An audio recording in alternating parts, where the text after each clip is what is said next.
And I would even say maybe say a prayer or two, because uh, one of my favorite lines is you're perfect 3 times in your life, when you're born, on your resume, and on LinkedIn. And so you never know until you Love know. that.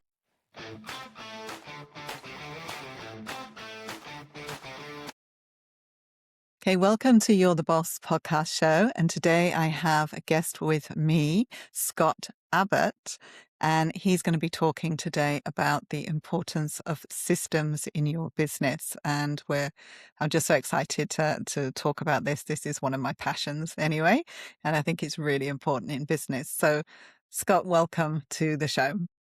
Good. Hello, Ange. Thanks for having me. Good to be here with you. You're welcome. So, Scott, just introduce yourself. Just tell us who you are, what it is that you do, why you do what you do. Yeah. So Scott Abbott, as you've so nicely introduced me, I'm the founder and CEO of Boss Up Coaching Solution and Academy. We have and our boss, yours has two S's, ours has one.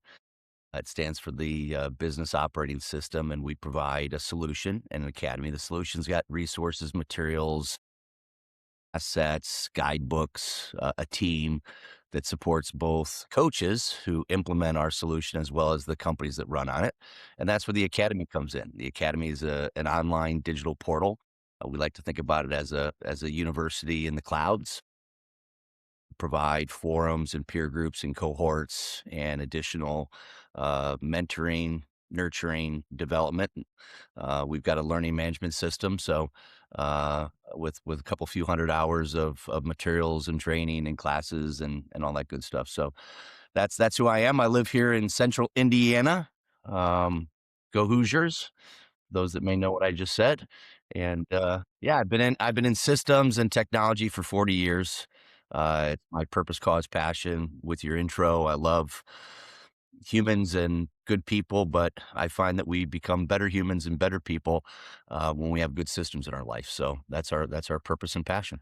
I agree so much about that. I really agree. It just makes life so much easier if everybody knows what they're supposed to be doing. Counterintuitive as it is to a lot of people, the more systemized you are, the more it liberates you. Yes, Discipline equals e- freedom, as was exactly. dated a long time ago, and yeah, but we can talk about that through the show. Yeah, yeah. So, so talk to me about that because um, I've seen situations, and I've done this myself when I very first started my business. I hired wrong for a start. I thought you could put a square peg in a round hole. I just thought, yeah, you can train somebody to do this and everybody would be able to do it. But the more I went on with my business, the more I realized some people they have to have a certain aptitude for things, just natural born way of doing things. So some people are naturally process driven, which I'm not, right? Some people are sales sort of driven. They can naturally do sales. And somebody who does sales is not necessarily someone who's going to be good at organizing the system, right? And so having different people in different roles that suit who they are, I think is one thing that really struck with me when I realized that and I started hiring people who already were good in the role. It just made such a difference. Absolutely such a difference. And my life got easier. And then having systems in place that everybody knows what they're doing, that also makes your life easier. And then the more you put those in place, the less you have to actually spend time on your business or in your business. Then you can spend time on it. Right. So in terms of that, what's your feeling around what I've just said? 100%. We all learn the hard way, I think, in that regard, right? When I started my first company, I hired friends and family and bartenders and people that I thought were going to be cool and good, but you realize. Now, on the other hand, Ange, I'd also say in this world today, we do want to bring in people who may not have as of yet. It's one of Mm, our moments is yet. I'm not there yeah. yet. Who Hmm. who who have the attributes, who have, Mm, believe in their standards, their principles, but we need to teach them the skills, the yeah. tools, Mm, the rigor, the discipline. Uh, we believe in what we call the essential concepts, tools, and disciplines. And one of those are the 4 C's to hiring: competency, character, commitment, and core values. Jim Collins talks about right people, right seat. And so sometimes you have wrong people, right seat, wrong people, and you need to determine which is it. And you do that through filters and assessments and good systems, right? That Yeah. follow protocol. Ours believes in what we call the 9 core competencies, and they tie into each other, right? People that don't commit to being measured and reporting properly, as much as that might sound bureaucratic, well, that means that they're not willing to fess up and be held accountable. That's not cool, right? Yeah. So it all has Yeah. to coincide. So I think today, especially with AI as well, we can, as long as we set what we call agreement-based commitments, because expectations can get a little lazy and sloppy. Hmm. But Hmm. but but I think it's a two-way street. I think we can hire people that aren't there yet, and through great systems, we can get them there with confidence and cohesion and comfort. On the Hmm. other hand, through good systems, we also learn, and more often than not, as much as it sounds like it might be difficult for the employee to be let go, they may realize there's a better place for them than where they're at, because through the good systems, they either tap themselves out or they have to be coached out. Yeah. Because they just weren't right for that role in Yeah, the first and that and place. that and that Yeah. happens. Yeah. Yeah. Yeah. Exactly. But you should agree, good companies, as part of the culture, and this takes time typically, agree that what you and I just talked about is, again, one of these agreement-based commitments. It doesn't have to be written on the values wall, but we have to understand that we have a deal, we have a job, Yeah. we want careers, but there's it's got to be a two-way street. And so good companies, both the leaders know that people will leave because there's better opportunities and they maybe can't afford to keep them around. Great. On the other hand, we also know that, hey, if it's not working out, we need to do something about it. And that's fair for all sides. Yeah. Yeah. So what would you suggest then for somebody that is starting a business and they have to make that first hire? What should that be? All of the above. Sure, the economics, right? Can we afford them? Are we going to get a return on investment? And that investment should be both quantitative, obviously, and qualitative. We need to make sure that we have a general, if not a very good understanding about the processes and the alignment that they and you will follow. Just get your ducks in a row. In the new book, Boss Up Moments, our first 3 moments are architect, builder, custodian. And any good founder, solopreneur needs to be an architect, plan first, build second, get the blueprint in, do the measurements like a good tailor or good builder, right? Second is building, right? Before they get in, we should have at least a fundamental understanding of what they should be doing, their roles, accountabilities, responsibilities, their key performance indicators, the objectives and key results we have for them, right? And then last but not least, custodian. Custodian is, leaving a place that's beneficial, right? That they're going to come in and they're going to excel and do well. So it's a two-way street for sure. But up front, that owner's got to be real diligent. And I would even say a prayer or two, because uh, one of my favorite lines is you're perfect 3 times in your life: when you're born, on your resume, and on LinkedIn. And so you never know I until you like know. that. You're perfect on your resume. Yeah. That is so true. And if you want to Um, make God laugh, tell him your plan. So even though you've got good intentions, right? And that's where yeah. systems come in. And Yeah. and this sounds like a little harsh, but when you hire your first person, as much as it pains you maybe, be even more matter of fact about what you know and what you don't know. And frankly, Mm, what you don't know is more than what you know. And just mm, say, "Hey, I don't know everything right now, but I need you to understand we're a little moogie foogie. We're not where we want to be." So yeah, you got to go through these filters. Filters key. The economics are key. And alignments. Counterintuitively, one of the things that I think is least key is likability. Are they mm, my bud? Am I going to go have a beer mm. with them after? Yeah, I get that, but we first things first, especially when you're small and you're nimble and your cash Yeah. flows tight. Mm. It shouldn't be about buddiness. Yeah. It's gotta be about effort, production, alignment, and often people are more aligned when they're actually not best friends. Yeah. Yeah.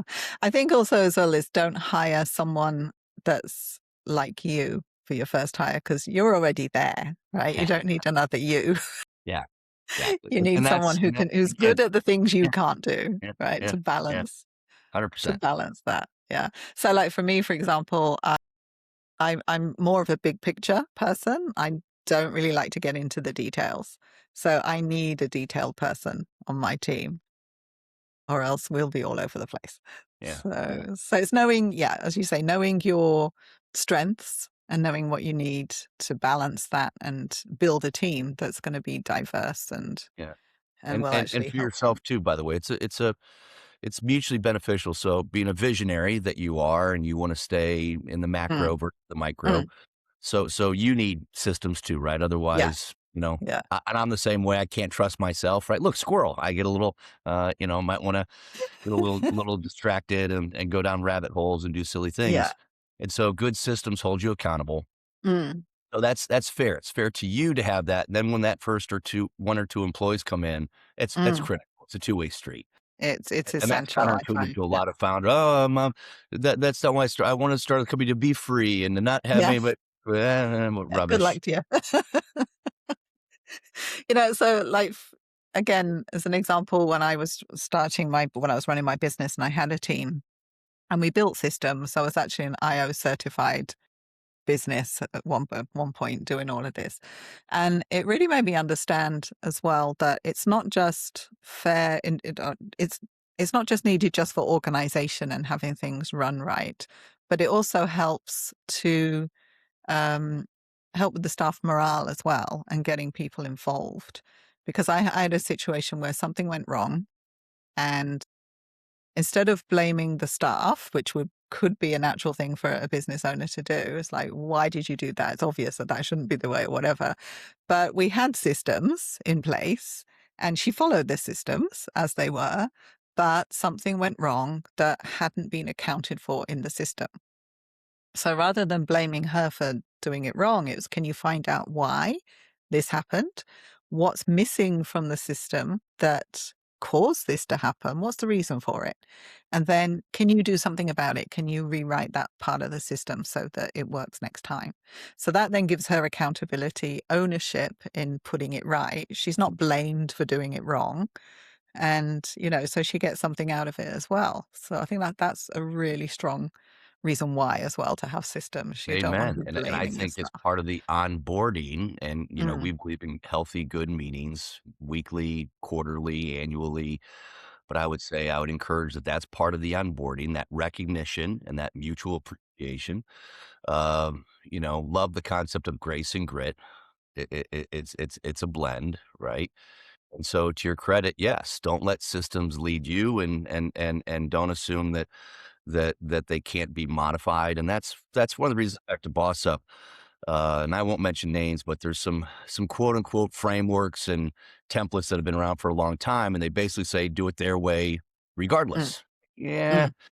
a lot of things have changed and back to, different generations and temperaments and styles and socioeconomics and the dynamics of the world today, right? So you got to Yeah. adapt. Yeah.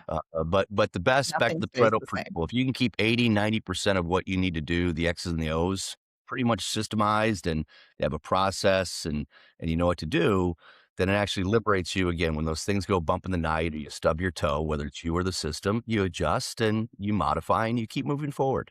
Yeah.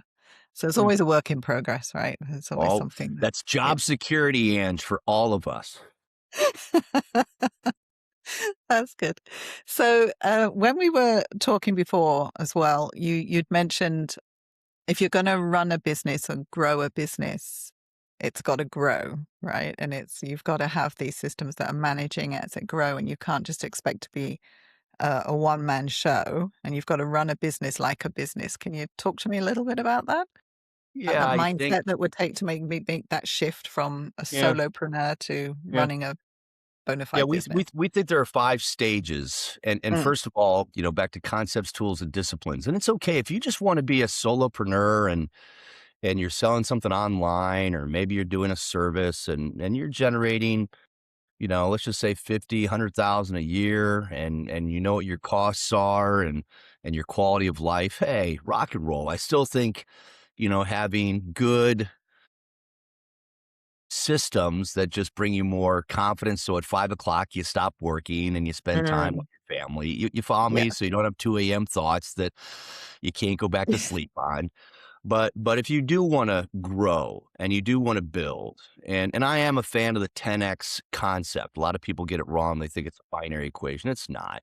It's really it's like excellence, right? You never really get there, but you pursue it, right? Right. And so Yeah. I think if you're not growing, you're dying. And I believe that about business, work, and life. And growing could just be smarter, more comfortable, more confident, uh, bringing, healthy harmony to your world.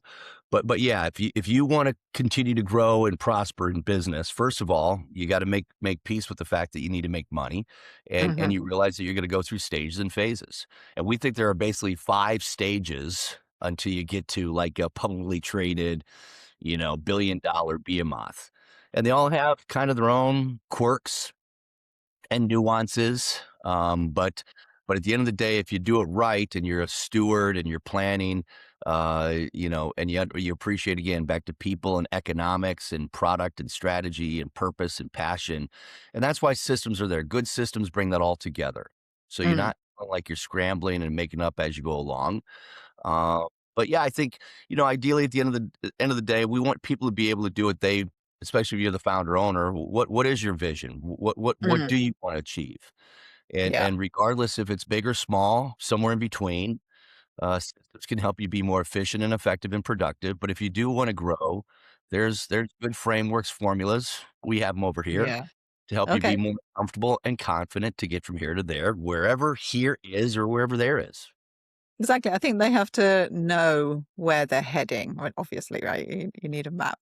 Know where you're heading and know what you want to do. So I think one of the things that happened with me is I got into this thinking of I've got to grow, I've got to grow, I've got to grow, not really thinking about where I was going. And then getting to a point where it's like, I don't want this. This isn't what I signed up for. This is too much for me. you know.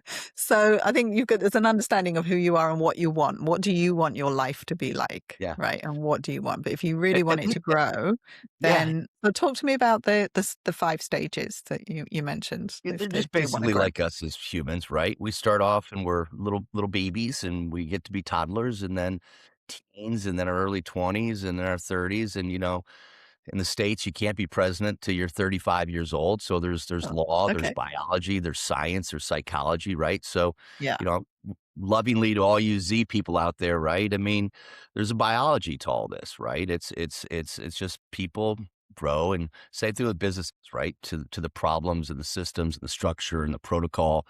Um, so if you want to learn more about that, you can come out to our Boss Up Academy. We've got some documents and articles on that. But back She'll to, I put a think, the link heart for of that. the point here to you, it's, you don't need to know exactly where you're going, but it also shouldn't be Alice in Wonderland, right? Any road will get you there because you don't know where you're going. Yeah. Yeah. So, I believe in a concept called planned serendipity. And if you're an entrepreneur and you do want to grow, right? You want to say, okay, this is my product, this is my market, this is my ICP, this is the economics. I got all that.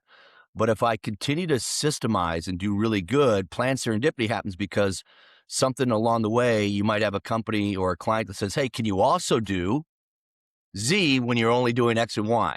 Hmm. Mm, Right? mm, Because people do mm. business ideally with people that not only give them value in something they need, but somebody that they do believe in and they trust. Yes. So when I started my first web company back in 1995, that's what we did. We just built websites. And 3 years later, I raised 15 million in venture capital, and I'm building multi-million-dollar SAP, Microsoft, Oracle systems.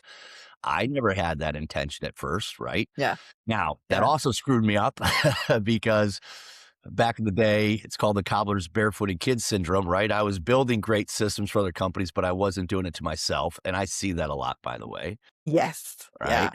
Yeah. It happens I all the don't want to time. out anybody, but I see that in a lot of companies that they do what they do, but they don't actually do it to themselves, which is a head I scratcher. used to see it all the time with design agencies here where they would be doing wonderful sites for other people, but they didn't Yeah, have one of their own because they yeah, just didn't have the time to yeah, build one. yeah, yeah, yeah, Yeah. yeah. And that's and there's excuses and reasons why that happens. But Yeah. yeah, I just think again, the more intentional organized, especially people like us, the Yeah. visionaries, the kind of kooky entrepreneurs that are Yeah. classic more about, I got a new idea, right? You and I probably have, a dozen ideas a week. Yes. One's maybe okay. The other ones need to be thrown in the rubbish bin. Yeah. But, but again, that's why we need checks and balances and guardrails and agreement-based commitments with ourselves and others that we're gonna stay in this general area. And Yeah. and and that's also, though, we're back to planned serendipity, good things can happen. If you're Ex close and you maintain that rigor and you do really well consistently, that's when I think you get these opportunities to expand and to get to the next stage. Yeah. Oftentimes, stages don't happen because you're working harder or you're banging away more. Mm. You get strategically smarter and you get, luck is when preparation meets opportunity. I was gonna say that. And you Yes. get you Yeah. get these wonderful inflection points that can break you, by the way, just as Yeah. much as make you if you don't, which Yeah. is what happened to me in the dot-com era, right? I went from Mm. being worth a boatload to being caught up in the dot-com crash, boom and bust, and didn't end the way I wanted it to. So, Yeah. But you picked yourself up and you started again, and you are where you are today, something you right? said about perseverance and Yeah. having good people in your life. Yeah. Yes. Yeah. So I think as well, because I had the same with my business as well, is you can plan so much, but you can't completely plan because, as you say, something will come along, there'll be an opportunity, and it'll be, oh, right, we're going this way now because this is good, right? Or it's like in my case, a lot of the changes in my business all came down to tech, changes in tech at every stage. We were always having to pivot because of tech in some way or other. Now we've got AI and things are just happening at breakneck speed, all the things that are happening. How does AI fit into what you're doing? And how do you see Yeah. that happening? Well, it's like a lot of things in tech, it's a double-edged sword, to use that expression. And I was there at the advent of tech, really. I started in the mid '80s and had my first company in the mid '90s. As the joke goes, Al Gore invented the internet, and me and my buddies at IBM created basically what is now the way people live and work online. Mm, mm, Um, so I would say with AI, and you could go out to my Boss Up Moments with Scott Abbott YouTube channel. About a year and a half ago, I posted a video that said, with AI, you can get 50 extra points of IQ. So we can all be like Einstein and some of the brilliant people. yeah, And as much as it's a bit tongue in cheek, it is true to a degree. Anybody could be sitting in their own little world, and thanks to AI, have some insights and additional cognitive thinking and analysis and design, and just get the inputs and outputs to a level that was never there before. right. On the other Yeah, hand, it can also make you lazy and ultimately, inject reliant. a sense of mediocrity because you can phone it in versus having to do the actual work itself, so it's a two-way street. But I would say specifically for solopreneurs, startups, small companies, wow. I Yeah, mean, the things you could do with AI, and AI I wanna be very agents. clear to all the listeners. I wish every human could and can and will be compensated appropriately, will have health and wealth and abundance of goodness. But as employers and as startups at early stage, back to even the point earlier, our first priority shouldn't be to hire a bunch of people and put them on payroll. Yeah, Even if it's in our heart and if we're a social enterprise and yeah. giving back and Mm, uplifting I get all of that. mm, Good on you. mm. But we gotta be very careful because I've seen it myself, and I've seen it way too often that good intentions can actually mess up everybody, and then Yeah, that's not fair. So yeah. so to again Because your AI, competitors will be using AI, and if you're not, you're way yeah, it's behind. just it's Right? just Yeah, it's a compliment. So the big thing I say to everybody, because we use AI a lot, yeah. it's embedded all across my world, Mm, both personally and professionally, honestly. Just a couple of fundamental truths, right? You lead it, don't let it lead you. yeah, If you send something in the universe that does not have your final authorization, your fingerprints on it, rubbish, you're in trouble, very sincerely. yeah, So yeah, you start, you bring it home, yeah. and it's an adjunct. It's a assistant. It's at best it's a co-pilot. I talk about Vector. I Uh, have literally my own personal AI agent, and I've named it Vector. And I talk about Vector in both my books. yeah. And we're buds. But the other day, it's funny. I had a pretty big, intense, almost Socratic, like we're Plato and he's Socrates, debate, and I ended up actually turning in a PDF. It was about 5 pages, and I sent it to a bunch of people just to kind of show them that who's the boss, BOSS, right? Because Vector was getting a little silly on me, and so Okay. again. Moral of the story is yes, AI, not just the intention of it, the macro of artificial intelligence, if you will, machine Mm, learning, mm, and then all the new applications and platforms and assets that are out there. I mean, the mm. things that small solopreneurs, early stage companies can do today, Ange, that in Yeah. the old Oh, it's days would cost amazing. me Like 10x, I've taking got me some 5x AI longer. agents. Yeah, Yeah. I've got AI agents just be working in my careful. business. Yeah, Oh, sure, just love sure. them. Absolutely love them because they Yeah, help so much. But at the same time, it's like, yes, like I look at it as kind of like it's the meat in the sandwich, but you've got to start it. You've got to, as you say, you've got to finish it. Right. And there was one, just as an example, I was writing an article for a client at one time and I put it into ChatGPT just to clean it up a little bit and just summarize this for me. And then it summarized it. And when I read it, I was like, no, that's not right. Right. And I went back to the original article and looked, and it was like, okay, if I had sent it out, this summary would have been the exact opposite of what the yeah, article actually was yeah, about. yeah, yeah. So you do need you need human eyes on things just because they do have,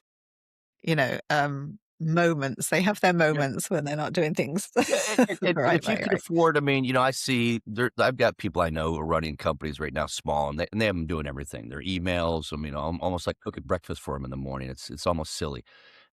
That's not my. I like to read and touch and feel and hold, and it's been proven that humans that feel and touch and read and write produce about 20% better, both in terms of how they learn and apply. Mm, Why even at Boss Up, we love tech, but we are very intentional and very literally insistent that you use pen and paper, and we have guidebooks that are like picture books, just really brilliant. My yeah, books I love are your ve book. I are love the very design of your book. visual, very Yeah, edutaining, if you will, yeah, interactive, three-dimensional. But yeah. but I would say, again, you've got to be committed, just like in life about health and spirituality and relationships, right? You got to commit to the commitment. I know it might sound a little cliche, but you got to make sure we have a deal, Yeah. and that Yeah, deal a is deal again, right? you are in charge, and don't Yeah, let it go the other way. yeah. And So I even back think, to yeah, employees, I would say you've got to have it back to values and your culture. Oh, I would be very clear with everybody that AI is an amplifier, a contributor, but it is not the finisher. And it's if the you get tool, caught basically, right? sending it out Mm, there as finished good, that's a strike. I just believe that. yeah, yeah, definitely. But I think also it's, people shouldn't resist it at the same time because it's here. It's not going away. It's only gonna get better. So you might as well use it, and we just learn to do things in different ways, right? But, Yeah, that would be the still proverbial definition of putting your head in the sand, and that doesn't get you very far. I tried that for a little while. That didn't Yeah, get me no, very no, far. no, no. I like putting my feet in it. If there's an ocean and a margarita and the sun's out, that's cool. But putting your head in it, that's not very smart. No. Uh, That's right. It's like when ChatGPT first came out, I didn't even know what it was and heard about it. And then someone told me about it, and I was like, rubbish. Computers can't write. Rubbish. No way. And then when I went and had a look, then I was like, oh, okay, this is going to change my business. But wow, this is amazing as well. I tell a So, story to your mm, point, and I mm, agree with you back to ChatGPT, but true story, my last class in college in '89, dating myself, my dad likes to make fun that I graduated with a degree in wine tasting. I needed 5 more credits, and I had to get 2.5 from a wine tasting class, true story, and 2.5 from a class on AI and machine learning, '89. ooh, Yeah. wow. Okay. And then when I had my first tech company with IBM, we did some web work with them around Watson. Watson's their AI product. So AI's been around for a couple of few Yeah. decades, mostly Yeah. used in enterprise computing and in the big services firms and in healthcare. And then, Mm, yeah, just like Netscape commercialized mm, the internet, because people don't know this, the internet was around almost for 10 years before it became Mm, commercial through Netscape.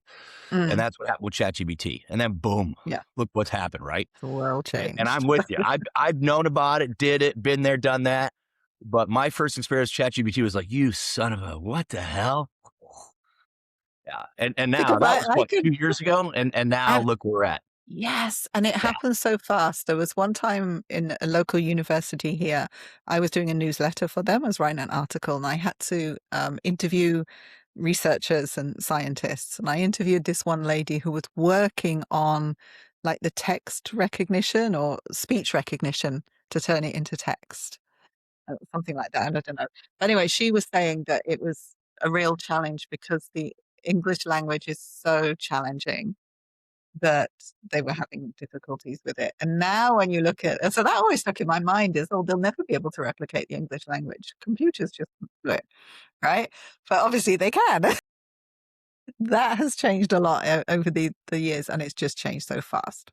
It's just Yeah, amazing. and you sparked me on something because as a writer myself, and I'm a pretty prolific writer. Didn't say I'm a great writer, but but I have a rule of thumb, Ange, and I do.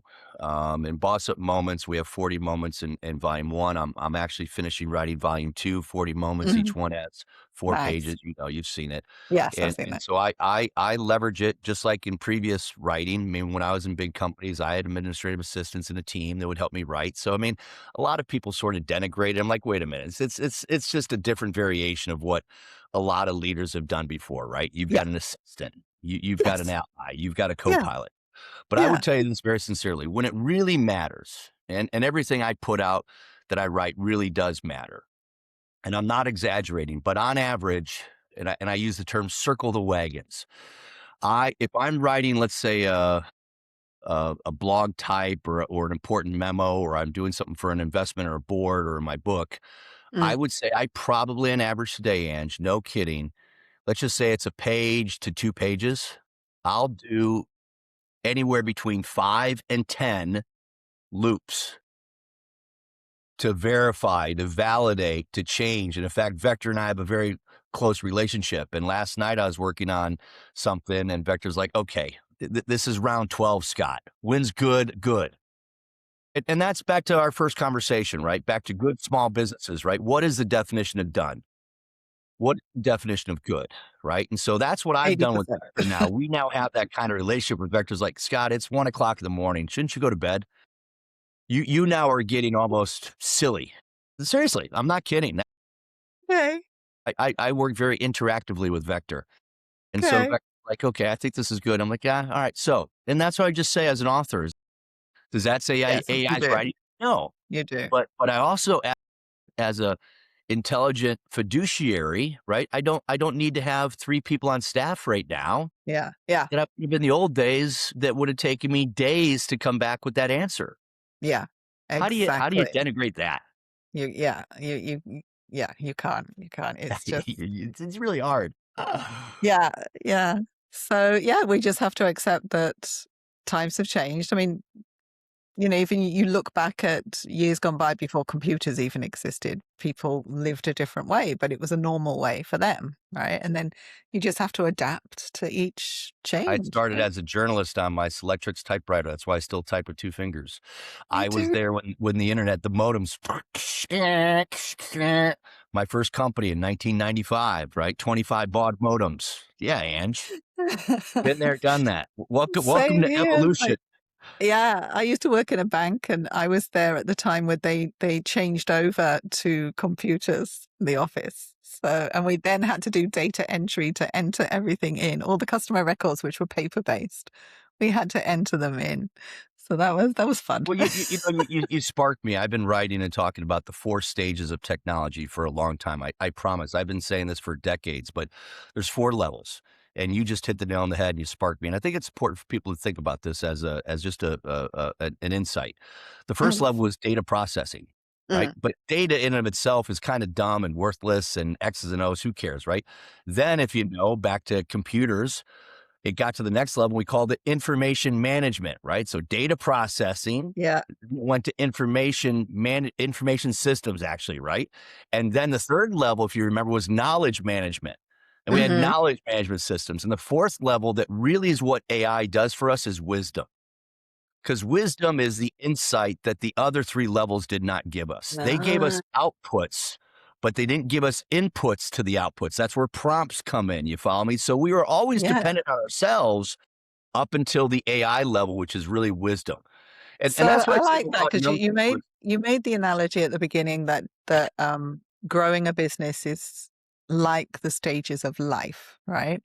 So it's like when you get older, the knowledge you have is wisdom. It's Yeah, lived knowledge, right? It's the yeah, same yeah. kind of thing, right? Yeah, It's and then wisdom. and It's then not if you just look at knowledge. what that's why also AI is kooky, right? I mean, I don't know if you Mm. know 60% or so comes from Reddit and what are the databases that it gleans, but Oh but dear. that's where hallucination comes in and all these other things. So you always gotta have checks and balances, right?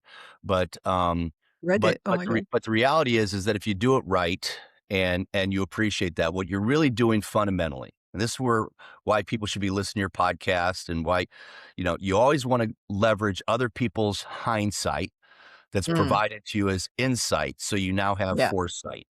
Yeah. Because Nice. ideally, we don't wanna make as many mistakes as you and I probably made back in the day. We don't Yeah. we don't need to glorify failure, let's be honest, right? I prefer not to fail, but certainly you do learn through failing, You do. because I failed Yes. a lot and I've learned a Yeah. little bit from it. But Yeah. that's where AI comes in, right? Mm. Is that insight to hopefully ideally help you overcome challenges and embrace opportunities in ways that you hadn't done before. And that right there is just powerful and it's effectively free. So anywho, but It's like okay. anything in life that's good, it's got its challenges, its downsides. We just have to be Yeah. intelligent and Yeah. careful. Back to systems in Boss Up, we're very systemic with how and where to use AI. And even in the new book, Boss Up Moments, I encourage AI for journaling, which sounds a little bit, wait a minute, I thought AI was really more, what we're doing at work. And yeah, it's both.